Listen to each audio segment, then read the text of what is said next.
A ver, me voy a lo que decía de los pronósticos 2020. Vamos a repasar con Claudio Slotnick rápidamente lo que dicen las principales consultoras para el 2020. Y vamos a chequear un poquito con Juan Germano de Isonomía y con Gabriel Rubinstein esos pronósticos. Fíjense el pronóstico general del reglamento de expectativas de mercado del Banco Central, que esto es el pronóstico de las 50 consultoras principales de la Argentina. Lo que marcan para el año que viene es inflación del 43%, es decir, por debajo del 55% que va a cerrar en 2019. La economía cayendo 1,7%, prácticamente cayendo la mitad que este año. Es decir, que la economía en algún momento, para cerrar este número, empieza a crecer el año que viene, hacia el segundo o tercer trimestre del año que viene, la economía está creciendo, está recuperándose. Y el dólar en diciembre, más o menos el oficial, en 85 pesos. Es decir, que el dólar sube por debajo de la inflación. Si la inflación sube 43%, el dólar sube 35% por debajo de la inflación, algo que puede controlar totalmente el Banco Central. Yo imagino, a ver, le pregunto a Gabriel Rubinstein, si fuera la foto de lo que puede pasar en el 2020, Alberto Fernández firma al pie de estos pronósticos, digamos, un poco menos de inflación, menos caída de la economía, porque en algún momento está creciendo, y el dólar que no se le atrasa, el dólar que lo va llevando por detrás de la inflación. Yo diría, sí. ¿Es así? ¿Esto sería un escenario deseable para la Argentina? Todo lo que sea mejor que esto sería un exitazo, digamos, Rubinstein. Para mí no sería relativamente mediocre. Sí. Espero que Alberto Fernández vaya por más que esto, porque, digamos, dado la situación de precios relativos recuperados en el sentido del dólar y de las tarifas, vos podés controlar mucho mejor la nominalidad. Podrías hacer un acuerdo de precios y salarios, ponerle alrededor del 30%, no del 40 y pico por ciento. Y entonces podrías tener una baja de la inflación bastante mayor. Por otra parte, los números últimos de actividad fueron mejores de lo esperado en octubre. Ya la caída del PBI seguramente va a ser menos que el 3%. Y si haces las cosas más o menos bien, por ejemplo, tenés ese marco de acuerdo de precios y salarios, y bajá la tasa de interés mucho más de lo que está bajando ahora, porque ya tenés ese marco de precios y salarios, poner alrededor del 30, o sea, la tasa de interés no tiene por qué estar en 55, podés reactivar más el crédito, reactivás más la economía, y la economía puede estar más cerca de cero y no del menos 1,7 que estás mencionando. Entonces yo espero que Alberto Fernández sea más ambicioso, que avance más rápido en ciertas cuestiones. Y lo que vos mencionabas también del tema de impuestos, hay mucha componente redistributiva. Todavía no se sabe cómo va a quedar todo y cuánto va a ser el neto que uno diría de ajuste fiscal.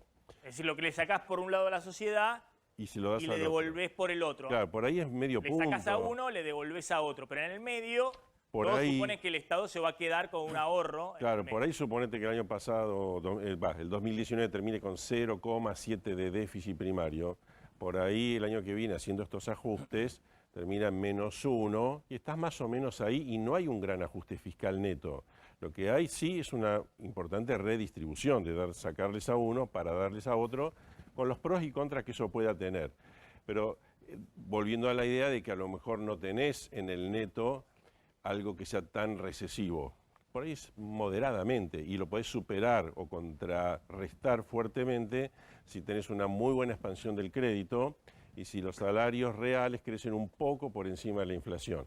Entonces, con ese paquete la economía podía estar en promedio más cerca del 0, no menos 1,7. Por eso yo te diría, esperaría que Alberto sea más ambicioso, porque se podría. Para definir eso es un poco lo que yo planteaba acá. Faltan develar dos incógnitas. Una, la que se va a empezar a develar hoy a la tarde, que es esto, digamos, cuáles van a ser las pautas de salarios, y a partir de ahí el acuerdo de precios, y la otra, la renegociación de la deuda. Bueno, la deuda, yo diría, hay una intencionalidad puesta en evidencia por el ajuste y por otras cuestiones, es decir, vamos a negociar seriamente la deuda porque tenemos una idea de no rifar la economía, ni por la expansión monetaria, por el déficit fiscal, y eso ha caído bien, ¿sí? Igual, comentario al pie, hubo un default con las letes, ¿verdad? Es decir, no está todo tan bien. Las LETES se defoltearon hasta agosto y no se sabe qué va a pasar. Se privilegió el crédito en pesos y se castigó el crédito en dólares de la tesorería. Pero dicho esto, los bonos están reaccionando bien. Se volvieron a reperfilar las LETES que había reperfilado. Ni siquiera se reperfilaron, sino no se pagan y vemos después qué hacemos. Eso no es bueno, porque no te dieron otro instrumento. Te dijeron, no se paga hasta agosto y después vemos. Entonces, eso es un tema pendiente. Yo te diría, con el tema de la deuda, uno esperaría que sea una negociación razonable, pero todas estas cuestiones que hablamos no están tan ligadas a la deuda, porque vos sabés que con la deuda, en todos los casos, durante 2020, se va a pagar poco y nada. Lo único que se va a intentar, o que está haciendo con buen criterio, de tratar de, con el crédito en pesos, de colocar pesos, pero podríamos decir que los pagos en dólares y el resto de los pagos en pesos de bonos van a ser muy poco. Vos podés hacer un plan macroeconómico mientras vas reestructurando la deuda, porque en la deuda quita más, quita menos, año más o año menos de negociación, va por un canal paralelo. De hecho, pongamos lo que fue en el año 2002, 2003, 2004, 2005, donde vos ibas negociando la deuda en paralelo y la economía iba crecía al 8%. No es el caso, pero lo que te quiero decir es que para bajar fuerte la inflación, para bajar fuerte la tasa de interés, no necesitas tener el resultado final de la negociación externa. Eso es lo que quería, digamos, hacer Sí, que igualmente hay bonos, digamos, más allá de esto de las LETES y demás, por algo los bonos están volando, digamos. Sí, porque Argentina muestra una responsabilidad fiscal. Argentina tiene vencimiento de deuda en ley extranjera y ley local. Hoy se pagaron. Para el gobierno es lo mismo. Claro, para el gobierno es lo mismo de bonos que hay que pagar. Y ya después de marzo, y bueno, si vas pagando, son vencimientos en dólares muy grandes. Y es mejor tener cerrada una renegociación de la deuda para marzo, abril como mucho. Eso sí, vos tenés... Para no caer en default. De hecho, Argentina no está en default. No, Argentina no está en default, y de hecho no está en default, que los bonos, insisto, los únicos que están aplaudiendo y que están todos sorprendidos por la suba de los bonos son los acreedores, que están viendo que Argentina no va al default. Claro, hoy por ejemplo se pagan 100 millones de dólares por el bono centenario, se pagan 600 millones por los discounts. Sí.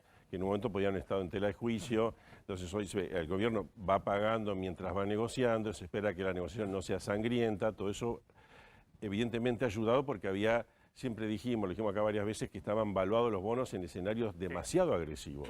Está bien, pero más allá del tema de la deuda, clave entonces también que se renegocie con salarios y precios, a ver qué pasa. Clave. A ver cuánta plata va a estar en el bolsillo el Banco Central lo ha dicho en sus comunicados, dice no baja más la tasa de interés, porque no sabe cómo termina esta película. Necesita el Banco Central para bajar la tasa de interés, tener una idea más clara de cuánto van a ser salarios y precios. Y ahí, pero yo esperaría que sea más ambicioso que llegar a un 43% de inflación. Sí, ya lo sumo a Pedro Castillo.